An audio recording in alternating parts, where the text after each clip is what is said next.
Salam damai sejahtera di dalam Tuhan Yesus Kristus.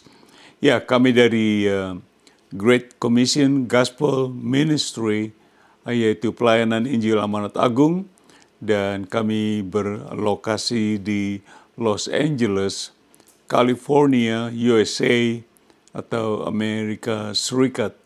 Dan nama saya ialah Pendeta Cornelius Ritiau. Ya, sekali lagi saya mengucap terima kasih kepada Tuhan pada saat ini kita bisa berkumpul lagi bersama untuk mendengarkan firman Tuhan yang saya akan ambil dari Alkitab. Tetapi sebelum itu mari kita bersama-sama berdoa. Bapa di dalam surga, terima kasih pada hari ini, hari yang baru. Berikan kami hati yang baru, roh yang baru Tuhan. Sucikan hati kami dengan kuasa darah-Mu supaya ketika kami mendengar firman-Mu yang hidup itu, boleh kami simpan di dalam hati kami dan kami pakai untuk kehidupan kami. Terima kasih Bapa, hamba mohon kiranya Roh Kudus memimpin hamba ketika berbicara supaya setiap kata yang keluar dari mulut hamba dipimpin oleh Roh Kudus, dan ampuni segala dosa dan salah hamba, salah kami ketika kami mendengar firman-Mu ini. Sucikan kami di dalam nama Tuhan Yesus Kristus. Hamba berdoa dan kita semua katakan amin. Ya, saya ada notes sebelum kita mulai. Notes seperti ini. Salah satu doktrin yang menjadikan perbedaan di antara denominasi gereja-gereja di seluruh dunia ialah masalah doktrin baptisan air. Dan ini menjadi satu hal yang sangat kontroversial di antara denominasi gereja-gereja. Dan seterusnya, notis saya taruh seperti ini. Kita akan belajar hari ini apakah itu baptisan air menurut Alkitab, bukan menurut pendapat saya pribadi. Dan saya sangat berharap semoga firman Tuhan hari ini tidak menjadi satu bahan perdebatan di antara kita. Jadi jangan sampai kita berdebat. Not selanjutnya saya taruh seperti ini. Saya pribadi sangat tidak suka untuk memperdebatkan isi Alkitab, tetapi saya sangat suka untuk berdiskusi tentang isi Alkitab, apalagi diskusi yang sehat. Dan Anda bisa telepon saya, call saya di Facebook atau ya, juga nanti ada di YouTube. Dan dengan itu kita akan masuk judul. Judulnya itu, apakah baptisan air menyelamatkan? Does water baptism save? Ya, apakah baptisan air menyelamatkan? Dan kita akan lihat note lagi. Note saya taruh seperti ini. Sebagai seorang penginjil, saya sudah sangat sering pergi kemana-mana untuk bersaksi, baik di dalam gedung gereja maupun di luar, dan baik bersaksi dengan orang-orang Kristen atau dengan non-Kristen tentang keselamatan di dalam Yesus Kristus. Yang not selanjutnya saya taruh seperti ini dengan cepat. Saya selalu bertanya kepada mereka yang mengaku dirinya sebagai seorang Kristen, yaitu tolong kasih tahu saya bagaimana Anda menjadi Kristen. Jadi banyak orang mengatakan, kalau saya bilang, oh saya Kristen dan sebagainya. Tapi saya tanya, tolong kasih tahu bagaimana saudara menjadi Kristen. Next, notice seperti ini. Dan seringkali saya mendapatkan jawaban yang sangat berbeda-beda, saudaraku. Dan salah satu jawabannya itu, dia menjadi Kristen karena dia sudah pernah dibaptis air. Dan ini beberapa orang mengatakan saya jadi Kristen karena saya sudah dibaptis air. Dan kita akan pelajari apakah benar baptisan air itu menyelamatkan dan membuat orang menjadi Kristen. Dan dengan itu kita masuk poin nomor 1, yaitu bertobat lalu dibaptis. Repent, then be baptized. Ya, kita akan lihat Matthew 28:19, ini Yesus berkata, karena itu pergilah, jadikanlah semua bangsa muridku. Ya, kita akan pergi ke seluruh dunia ya. Dan atau lalu baptislah mereka dalam nama Bapa dan Anak dan Roh Kudus. Karena itu pergilah, jadikanlah semua bangsa muridku, baru baptislah mereka. Coba kita lihat notanya seperti ini. Notanya mengatakan, menjadi murid Yesus atau bertobat dulu, lalu dibaptis. Jadi menjadi murid Yesus kita harus bertobat dari segala dosa dan sebagainya. Itu baru kita menjadi murid Tuhan Yesus atau menjadi seorang pengikut Yesus. Sesudah itu bukan dibaptis, baru dibaptis setelah menerima Tuhan Yesus. Sesudah itu kita dibaptis. Jadi bukan dibaptis dahulu kemudian menjadi muridnya. Ya tidak? Menurut ayat tadi, Tuhan Yesus katakan, jadikanlah seluruh bangsa muridku dan atau lalu baptislah mereka. Jadi jangan dibalik, saudaraku. Jangan menjadi murid dulu, menjadi dibaptis dulu, menjadi murid. Coba kita baca Matius pasal 3, ayat 1-2 dan 5 dan 6. Pada waktu itu tampillah Yohanes Pembaptis di padang gurun Yudea dan memberitakan, ayat kedua mengatakan, bertobatlah sebab kerajaan surga sudah dekat. Nah, ketika Yohanes berkata bertobatlah, dia berkata ini kepada orang-orang Yahudi, saudaraku. Orang-orang Israel. Dia katakan, kamu bertobat sebab kerajaan surga sudah dekat. Ayat 5-nya kita baca seperti ini. Maka datanglah kepadanya penduduk dari Yerusalem, dari seluruh Yudea. Nah, ini orang Israel. Dan dari seluruh daerah sekitar Yordan. Mereka datang. Untuk apa? Kita baca ayat 6-nya. Lalu sambil mengaku dosanya, itu sambil bertobat, ketika kita mengaku dosa bertobat, mereka dibaptis oleh Yohanes Pembaptis di sungai Yordan. Jadi mereka datang mengaku dosa dan dibaptis. Jadi bukan dibaptis dulu baru mengaku dosa, saudaraku. Mengaku dosa dulu baru dibaptis. Dengan itu kita akan baca seperti ini, saya taruh. Jelas Alkitab mengajarkan bahwa baptisan itu didahului oleh pertobatan dari dosa. Bukan sebaliknya, yaitu pertobatan didahului oleh baptisan. Jadi bukan kita baptis dulu baru bertobat. Gitu ya. Kita baca kisah para rasul pasal 2 ayat 37, 38. Nah ini Petrus nanti berbicara. Ketika mereka, yaitu orang-orang Yahudi yang saleh serta ini, mendengar hal itu, hati mereka sangat terharu. Lalu mereka bertanya kepada Petrus dan rasul-rasul yang lain, apakah yang harus kami perbuat, saudara-saudara? Jadi cerita ini di mana hari Pentekost, Petrus dipenuhi Roh Kudus dan berdiri, dia bercerita, bersaksi tentang Tuhan Yesus. Dan orang Israel, mereka kagum, mereka bertanya, mereka harus buat apa? Nah, Petrus jawab, coba perhatikan pelan-pelan baca ini, ayat 38. Jawab Petrus kepada mereka, yaitu orang-orang Yahudi yang saleh ini.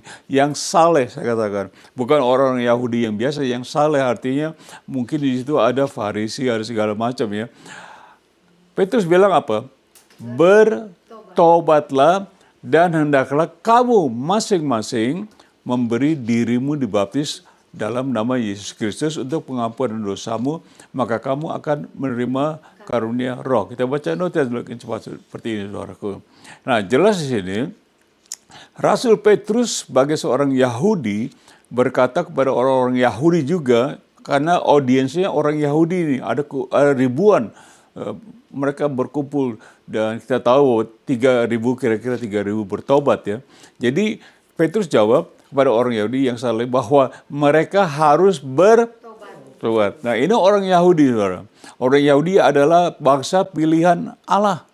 Bangsa yang sudah dipilih oleh Allah, umat pilihan. Tapi Petrus dan Yohanes mengatakan, kamu harus bertobat. Untuk diselamatkan, bertobat. Jadi mereka bertobat, lalu memberi diri dibaptis, bukan dibaptis dulu, baru bertobat.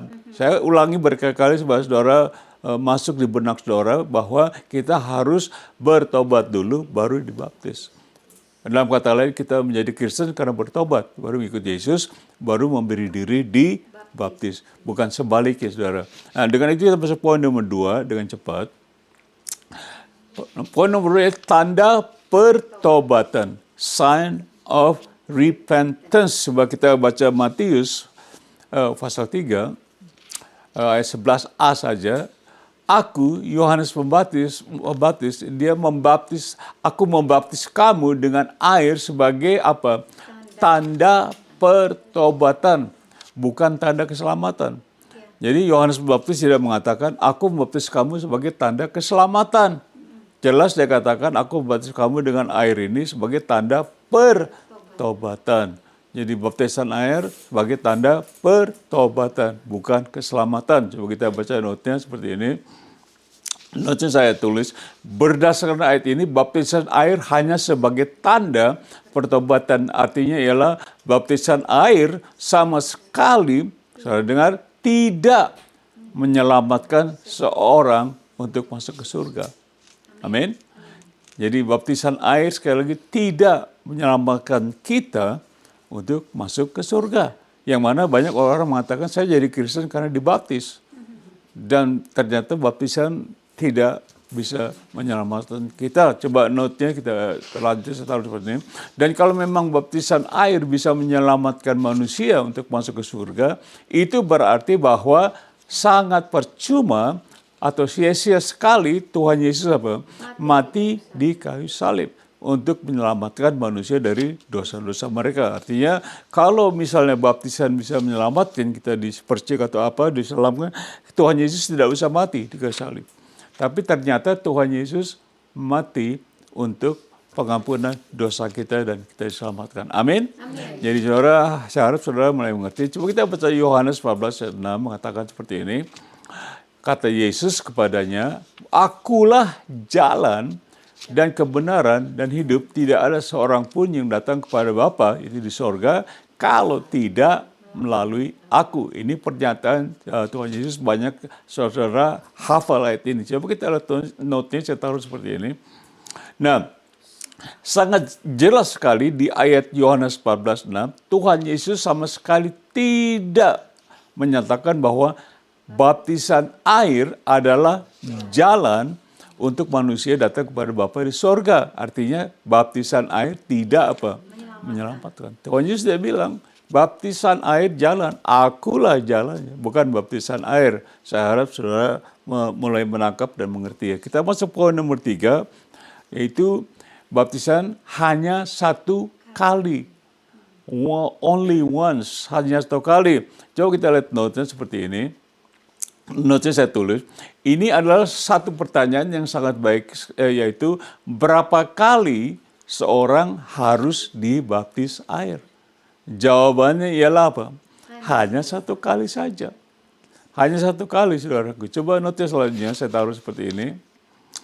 Alkitab sama sekali tidak mengajarkan bahwa seseorang harus dibaptis 2, 3, 4, 5 kali, dan seterusnya.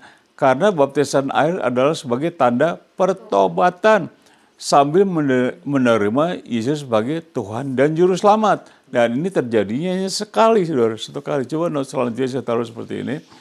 Ketika menerima Tuhan Yesus sebagai Tuhan dan Juru Selamat, disitulah seseorang dilahirkan kembali. Saudara mungkin pernah dengar kata-kata born again, dilahirkan kembali. Jadi ketika kita terima Tuhan Yesus, kita lahir kembali, lahirkan dari Allah, menjadi anak Allah.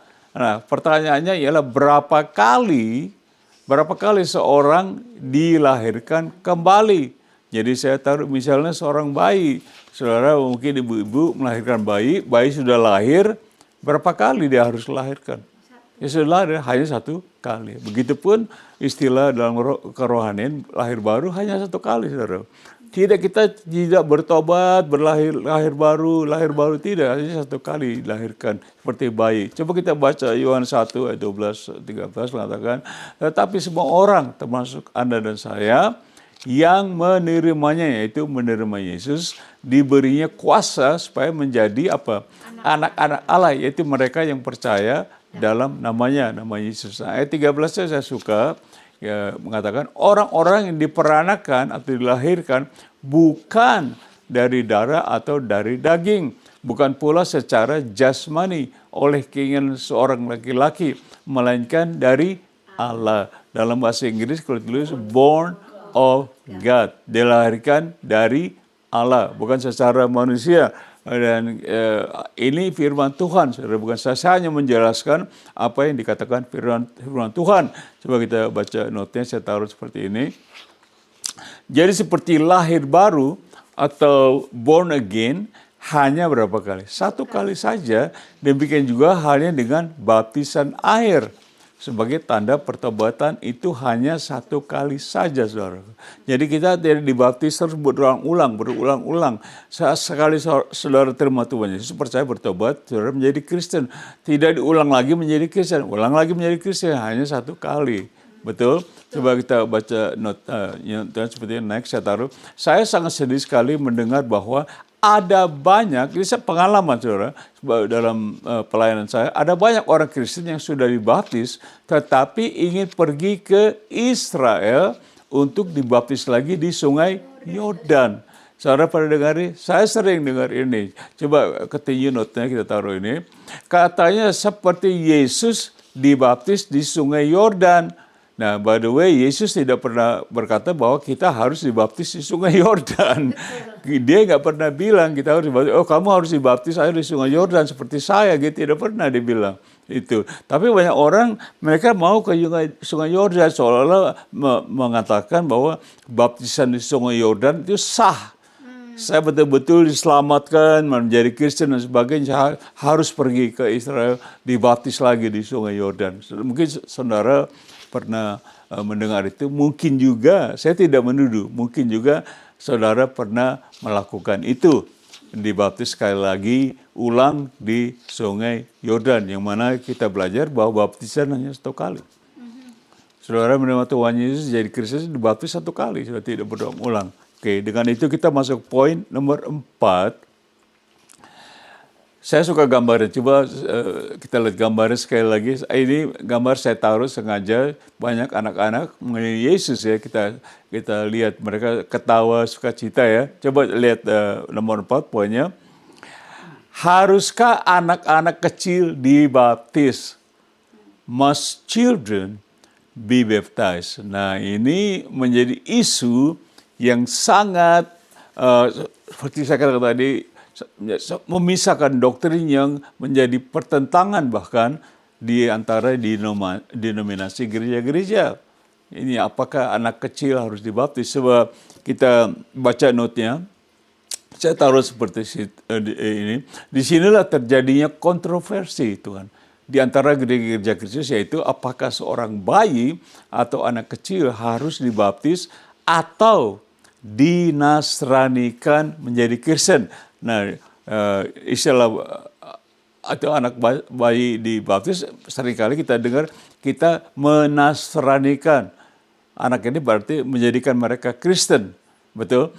Nah, apa yang Tuhan Yesus lakukan terhadap anak-anak kecil? Kita akan belajar, saudara, ikuti pelan-pelan ya. Kita baca Matius 18 ayat 2 dan 3. Ini Tuhan Yesus yang lakukan. Maka Yesus memanggil seorang anak kecil dan menempatkannya di tengah-tengah mereka. Nah, ini banyak orang. Kemana Yesus pergi, berduyun-duyun orang, dan ada anak-anak. Lantas diambil seorang anak, baca ayat 3-nya, berkata seperti ini. Lalu berkata, aku ini Yesus ya, aku berkata kepadamu, sesungguhnya jika apa? Kamu tidak bertobat dan menjadi seperti anak kecil ini, kamu tidak akan masuk ke dalam kerajaan sorga. Jadi Tuhan Yesus anak-anak, dia berbicara dengan halayak ramai, orang-orang yang sudah dewasa. Di situ dia mengatakan, kalau kamu nggak bertobat menjadi seperti anak kecil ini, bukan mereka harus menjadi anak kecil lagi, tapi seperti anak kecil ini, kamu tidak akan masuk kerajaan surga. Nah, kita baca Matius 19 ayat 13 next, yaitu Yesus menjelaskan tentang anak kecil dibaptis atau tidak. Ini Tuhan Yesus yang melakukan. Dia memberkati anak-anak. Lalu orang membawa anak-anak kecil kepada Yesus supaya ia apa? Meletakkan tangannya atas mereka dan apa? Mendoakan mereka. Akan tetapi murid-muridnya memarahi orang-orang itu. Jadi Yesus panggil ini dikatakan Tuhan Yesus memberkati, meletakkan tangan, dia memberkati, mendoakan anak-anak kecil. Didoakan oleh Tuhan Yesus. Coba baca ayat 14, saya suka ayat 14-nya. Tetapi Yesus berkata, Mereka orang-orang ini marah, khusus biasa kita seperti di Indonesia anak-anak kan suka, oh ya anak orang ini kamu nggak anak-anak kecil minggir-minggir gitu ya. Nah ini sama juga ini mereka di Eastern Yahudi ya di Israel. Tetapi Yesus berkata kepada biarkanlah anak-anak itu janganlah menghalangi mereka datang kepadaku, baca dengan baik. Sebab orang-orang atau anak-anak yang seperti itulah yang apa? Yang punya kerajaan sorga. Karena apa? Karena anak-anak masih pure, masih bersih. Mereka tidak seperti orang dewasa membuat segala macam hal. Jadi Tuhan Yesus kasih tahu, Tuhan Yesus yang bilang, bukan saya, saudaraku. Jadi anak-anak ini yang memiliki kerajaan surga. Jadi pertanyaannya, kalau mereka memiliki kerajaan surga, apa yang harus kita lakukan supaya mereka masuk ke dalam kerajaan surga? Kita nggak usah lakukan apa-apa. Ya tidak, karena mereka yang memiliki. Jadi dalam arti kita tidak usah buat apa, Tuhan Yesus hanya menumpang tangan dan mendoakan mereka. Anak kecil baptis, coba noter saya taruh seperti ini. Jadi Tuhan Yesus tidak mengajar bahwa anak kecil atau bayi harus dibaptis. Tidak, Tuhan Yesus tidak. Waktu anak kecil datang, Tuhan Yesus kasih saya air 1 cangkir, saya mau baptis mereka, percik Nasrani.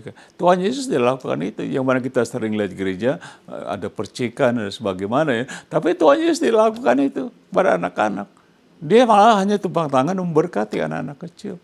Jadi kenapa kita di gereja memberikan baptisan kepada anak-anak kecil, menasranikan, saya sudah katakan, anak kecil itu menasranikan artinya dijadikan Kristen. Jadiin Kristen melalui baptisan, percikan. Nah, saya kata tadi, baptisan tidak menyelamatkan. Kita sudah lihat. Nah, tetapi diberkati sambil menumpangkan tangan ke atas mereka. Karena orang seperti anak-anak kecil yang memiliki kerajaan surga, mereka sudah dimiliki. Jadi tidak usah dibikin apa-apa supaya mereka memiliki kerajaan surga. Mungkin ada kalanya mereka lari dari itu, mereka dewasa, dan mereka harus bertobat. Repentance. Repentance artinya change of mind. Mereka lari, oh saya dulu nggak senang Yesus, terus dia rubah, dia kembali menyukai, menyenangi, mengikut Yesus. Itu repentance, arti pertobatan. Coba kita note, saya taruh seperti ini. Tuhan Yesus tidak membaptis anak-anak kecil, saudaraku. Tidak. Saya sudah baca seluruh Alkitab Perjanjian Baru, tidak ada satu kejadian bahwa Tuhan Yesus membaptis anak kecil. Bahkan bayi, dipegang bayi, dibaptis, tidak ada, saudaraku. Tidak ada di Alkitab. Nah, jadi mengapa gereja membaptis anak-anak kecil, termasuk bayi-bayi, sedangkan baptisan adalah sebagai tanda pertobatan. Jadi haruskah anak-anak kecil dan bayi-bayi bertobat dari dosa mereka dan dibaptis? Karena baptisan tanda pertobatan, itu kita baca. Jadi haruskah anak-anak kecil, kamu harus bertobat dulu. Kita ngomong sama bayi, kamu harus bertobat dulu. Terima Tuhan Yesus. Nah bayinya jawabnya gimana?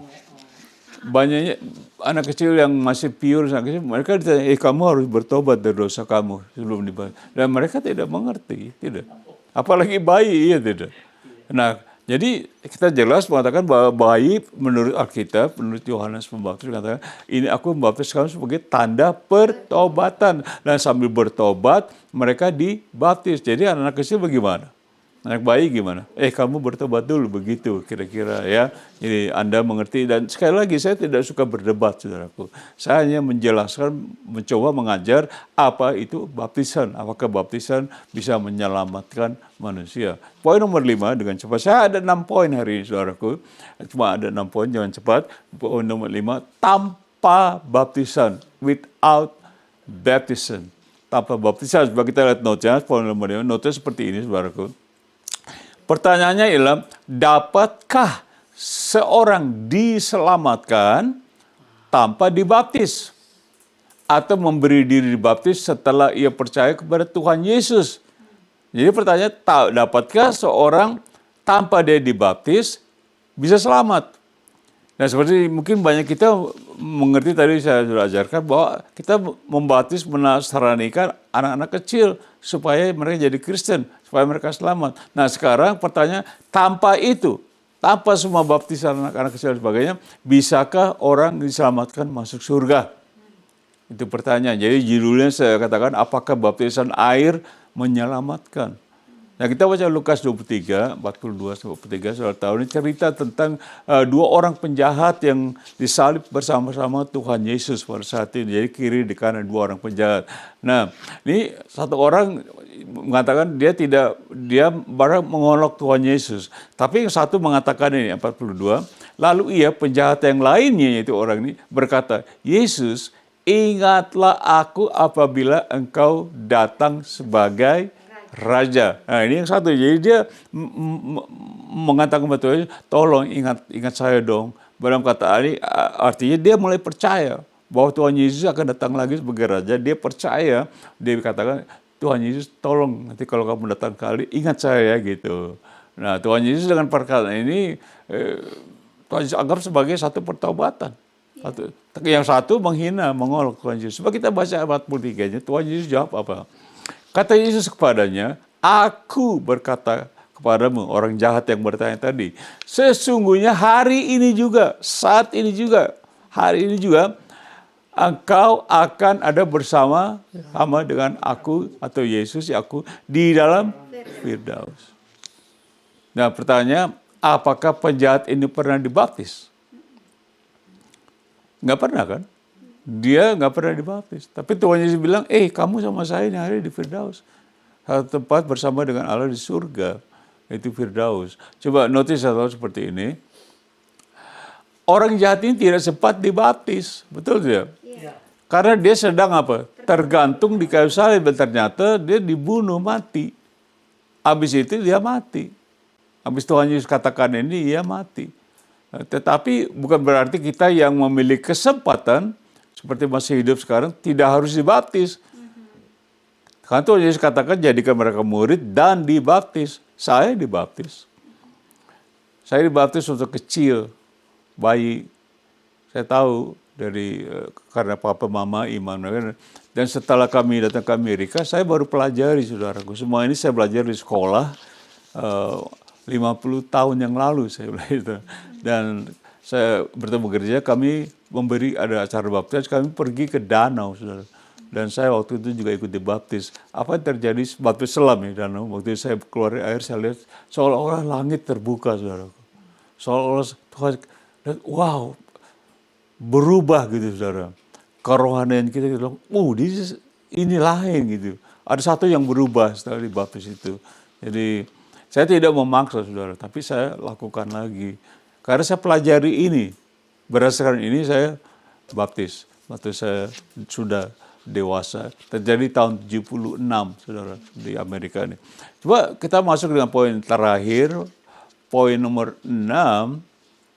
Kita baca lagi, sekali lagi, coba kembali kepada note-nya. Nah, tergantung di salib, tapi bukan berarti kita yang memiliki kesempatan tidak harus dibaptis. Melainkan, marilah saya sarankan, marilah beri diri kita dibaptis sebagai tanda pertobatan. Mungkin Anda di luar sana kata, malas, aku udah kecil udah dibaptis. Saudara sekarang, saya nggak usah. Saya kasih tahu saudara, nggak bisa anak-anak kecil bertobat. Itu adalah pertobat. Jadi makanya saya nggak paksa saudara. Ini bukan perdebatan, saya paksa menurut pelajaran ini. Saudara coba, kan coba nggak rugi. Gagal nggak rugi, saudara nggak usah bayar apa, kan dibaptis nggak usah, pendeta bayar begini baru, enggak, saudara ikut dibaptis, diselam, berarti sekali lagi saya dewasa, aku segala dosa, diberi diri, dibaptis air, mau baptis selam, buat terserah, pokoknya yang penting tanda pertobatan. Melainkan marilah kita beri dibaptis sebagai tanda pertobatan. Anda sudah bertobat? Anda sudah bertobat menerima Tuhan Yesus? Jadi seperti tadi saya katakan, banyak orang mengatakan saya menjadi Kristen karena dibaptis. Tidak, saudara. Saudara menjadi Kristen bukan karena dibaptis, bukan. Anak kecil di Nasrani karena menjadi Kristen bukan karena dibaptis, bukan. Karena mereka sudah memiliki apa? Kerajaan surga. Jadi kita tidak perlu kotak-kutik lagi gitu istilahnya. Jadi kalau kita dewasa, kita sudah berbuat segala kejahatan, kita sudah tahu ya, kita berbuat segala hal, kita bertobat. Saya bertobat tuh. Dulu saya orang naik klub, saudara. Sampai umur 24 baru saya terima Tuhan Yesus. Oke. Ya, poin nomor 6, terakhir kita bertanya, mengapa Yesus dibaptis? Iya tidak? Kalau gitu, Yesus dibaptis kenapa? Why was Jesus baptized? berarti dia berdosa dong, harus bertobat. Nah, kita akan coba pelajari Lukas, bukan, maksud saya Matius 13. Notnya dulu, saudaraku. Mungkin saudara bertanya, mengapa Yesus dibaptis dah? Kenapa Tuhan Yesus dibaptis? Kalau Pak Ariti ajarkan tanda pertobatan, berarti mengapa Tuhan Yesus dibaptis? Apakah dia berbuat dosa sehingga dia harus bertobat dan dibaptis? Ini adalah satu pertanyaan yang sangat baik dan masuk di akal manusia, betul? Kita bertanya, kalau gitu Pak Ariti mengajar sebagai tanda pertobatan, baptis, berarti Tuhan Yesus berdosa dong. Dan dia dibaptis kan di Sungai Yordan, dibaptis oleh Yohanes Pembaptis. Jadi kita akan jawab, coba Matius 3, 13, 17, kita lihat dulu. Maka datanglah Yesus dari Galilea ke Yordan kepada Yohanes, yaitu Yohanes Pembaptis, untuk apa? Dibaptis oleh Yohanes olehnya. Ayat 14 dan 4. Tetapi Yohanes, yaitu Yohanes Pembaptis, mencegah dia. Yesus kata, akulah yang perlu dibaptis olehmu, dan engkau yang datang kepadaku. Jadi Yohanes Pembaptis kata, dia kenal Tuhan Yesus. 15-nya mengatakan seperti ini. Lalu Yesus menjawab, katanya, biarlah hal itu terjadi, yaitu baptisan Yesus. Nah, baca saudara. Karena demikian sepatutnya, ini Yesus yang ngomong, sepatutnya kita menggenapi seluruh kehendak Allah. Bahasa Inggris, to fulfill all righteousness. Bahasa Inggris berbeda dengan Indonesia. To fulfill all righteousness. Dan Yohanes pun menurutinya. Jadi kenapa Tuhan Yesus dibaptis air? Dia katakan to fulfill all righteousness, itu menggenapi, bahasa Indonesia, kehendak Allah. Jadi saya dibaptis karena mungkin Allah mau kasih tahu saya dibaptis. Tapi apa yang terjadi, saudara? Dibaptis, kita baca ayat 16. Sesudah dibaptis, Yesus segera keluar dari air dan pada waktu itu juga langit terbuka. Nah, ini terjadi, saya katakan tadi, saya dibaptis, saya lihat, langit, seperti soal mulia sekali begitu ya. Yesus segera keluar dari air dan pada waktu itu juga langit terbuka dan ia melihat Roh Allah, yaitu apa? Roh Kudus seperti. Ya, ini kata-kata seperti, saudara perhatikan. Seperti artinya ya seperti, tapi bukan itu ya. Seperti burung merpati, berarti bukan burung merpati yang turun. Salah satu hal saja Roh Kudus turun, seperti burung merpati turun ke atas Yesus. Roh Kudus turun. Coba berarti saya akan jelaskan ayat 17. Lalu terdengarlah suara dari sorga, suara Allah Bapa di surga yang mengatakan, inilah anakku yang kukasihi, kepadanya lah aku berkenan. Jadi saudaraku, ada banyak orang, tapi yang katanya yang dengar Yohanes Pembaptis, enggak banyak orang mendengar, saudaraku. Tapi Yohanes Pembaptis dengar, Yohanes bilang, ini anakku. Berarti Bapa di sorga mengatakan ya, ini anakku.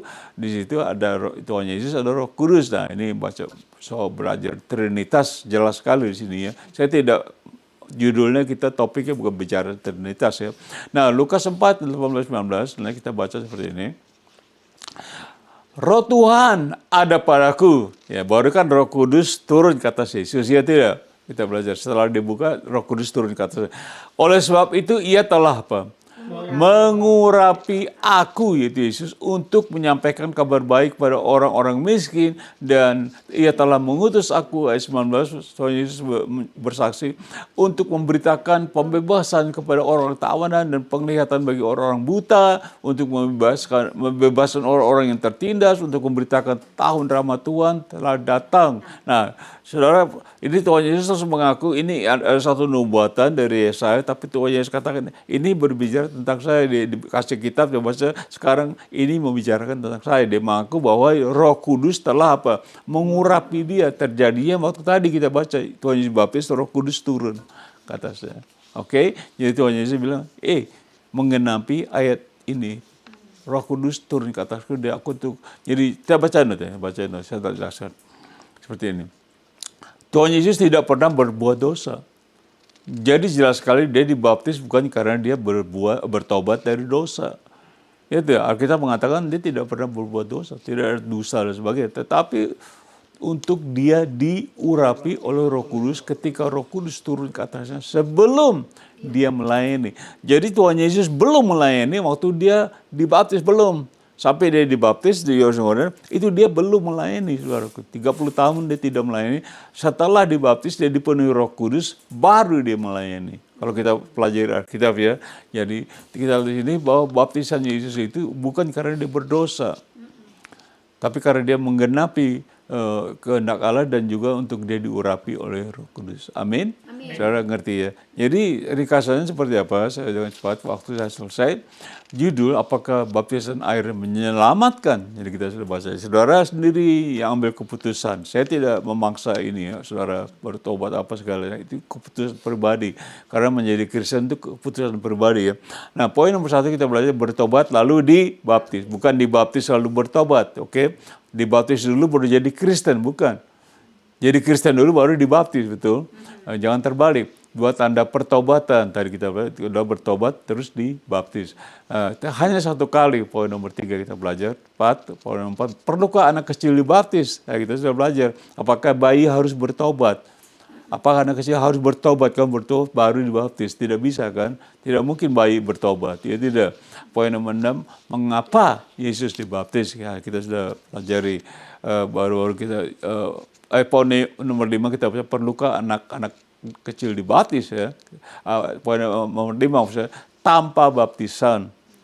Tanpa baptisan bisa masuk surga tidak? Bisa. Yang menyelamatkan bukan baptisan. Jadi menyelamatkan ketika kita bertobat terima Tuhan Yesus seperti orang jahat di kayu salib. Itu tadi kita pelajari. Dan mungkin banyak-banyak saudara di mana saudara terima Tuhan Yesus, tidak ada air, tidak ada apa-apa, saudara terima Tuhan Yesus, saudara diselamatkan. Amin. Nah, seperti kita baca poin nomor 6, mengapa Yesus dibaptis, kita belajar tadi ya, pengurapan dan melakukan kehendak Allah. Jadi saudara, saya harap pelajaran ini tidak menjadi perdebatan, tapi Anda mengerti. Jadi kata-kata terakhir saya taruh seperti ini. Aplikasi maksudnya, aplikasi dulu. Baptisan air tidak menyelamatkan manusia. Tidak, saudara. Manusia masuk ke surga. Melainkan Tuhan Yesus yang adalah satu-satunya jalan untuk manusia masuk ke surga. Kalau saudara orang Kristen, saudara mengatakan, saya baptisan membuat saya Kristen, menyelamatkan, berarti saudara menyangkal Tuhan Yesus. Karena Tuhan Yesus berkata, akulah jalannya. Oke. Aplikasi kedua, yaitu masalah seperti ini. Apakah Anda sudah bertobat sambil menerima Yesus sebagai Tuhan dan Juru Selamat Anda dan memberi diri Anda dibaptis sebagai tanda pertobatan Anda? Kalau belum, kenapa tidak? Paling saudara, Pak, saya sudah dari kecil saya gini-gini. Oke, saya ngerti. Tapi paling sedikit mencoba, gagal tidak apa-apa. Daripada sama sekali gagal untuk mencoba. Saudara mencoba, saya bertobat. Oh iya, saya orang berdosa, saya bertobat. Sekarang saya sudah dewasa, saya mau beri diri dibaptis. Tidak ada, saudara. Tidak ada hukuman. Saudara, oh enggak. Orang omong, ya menjadi Kristen bukan karena omongan orang ya. Ini pribadi dengan Tuhan Yesus. Saudara coba. Pasti saudara akan, saya percaya saudara akan diberkati Tuhan luar biasa. Saya alami, oke? Dan sebagai kata terakhir saya taruh seperti ini. Baptisan air bukan jalan keselamatan, tetapi Yesus Kristus Tuhan dan Juru Selamat. Sekali lagi, baptisan air bukan jalan keselamatan kita, tetapi Yesus Kristus adalah Tuhan Juru Selamat. Amin. Jadi saya akan berdoa dengan Anda. Mungkin Anda terima kasih Pak Tio sudah dijelaskan. Anda mungkin masih ragu-ragu, tapi saya tolong. Paling sedikit saya kata coba. Kalau Anda belum bertobat, karena menjadi Kristen harus bertobat dulu, saudaraku. Bukan masuk gereja. Masuk gereja tidak membuat kita masuk ke surga. Gereja bukan jalan keselamatan, oke? Ya, Kristen itu hanya pengikut Yesus, karena Yesus yang menyelamatkan. Oke, jangan saya sudah ke gereja, saya ini. Tapi saudara tidak pernah menyatakan saya sudah menerima Tuhan Yesus. Nah, kalau saudara sudah, beri diri baptis. Amin. Saya akan berdoa. Saudara boleh ulangi doa saya. Doanya seperti ini. Tuhan Yesus, saya telah mendengar firman-Mu hari ini. Terima kasih Tuhan Yesus. Saya baru mengerti bahwa saya harus bertobat dulu dari dosa-dosa saya. Lalu saya menerima Tuhan Yesus sebagai Tuhan dan Juru Selamat. Dan memberi diri dibaptis. Tolong saya Tuhan Yesus. Supaya saya bertobat dari dosa saya. dari dosa-dosa saya. Karena saya sudah sulit dari apa yang saya alami sekarang ini. Saya sulit dari kejadian saya. Oleh sebab tolong Tuhan Yesus. Dan saya mengakui segala dosa-dosa saya sekali lagi. Saya mengakui segala dosa-dosa saya sekarang. Ampuni saya. Ampuni saya. Di dalam namamu Di dalam nama saya telah berdoa. saya telah berdoa. Amin. Kalau saudara dengan juru berdoa, saudara menerima Tuhan Yesus, saudara diselamatkan, beri diri dibaptis. Jadi sekali berdoa, bertobat dari segala dosa, baru beri diri dibaptis sebagai tanda pertobatan Anda. Amin. Nah, kita akan menerima doa berkat. Mari kita angkat tangan kita. Saya akan berdoakan, kiranya kasih Allah Bapa di surga dan segala anugerah di dalam Tuhan Yesus dan persekutuan di dalam Roh Kudus, bahkan kuat kuasa dalam Roh Kudus dan segala anugerah yang luar biasa membuat kita menjadi kuat di dalam Roh Kudus, dan kiranya damai sejahtera dari Tuhan Yesus menyertai kita sekalian dari saat ini sampai Tuhan Yesus datang kembali. Di dalam namanya kita berdoa dan semua katakan amin. Terima kasih saudara atas perhatian saudara. Dengan ini saya mengucapkan selamat hari ini, dan kita akan bertemu kembali dalam waktu yang akan datang. Dengan saya katakan God bless you, goodbye, thank you, bye bye.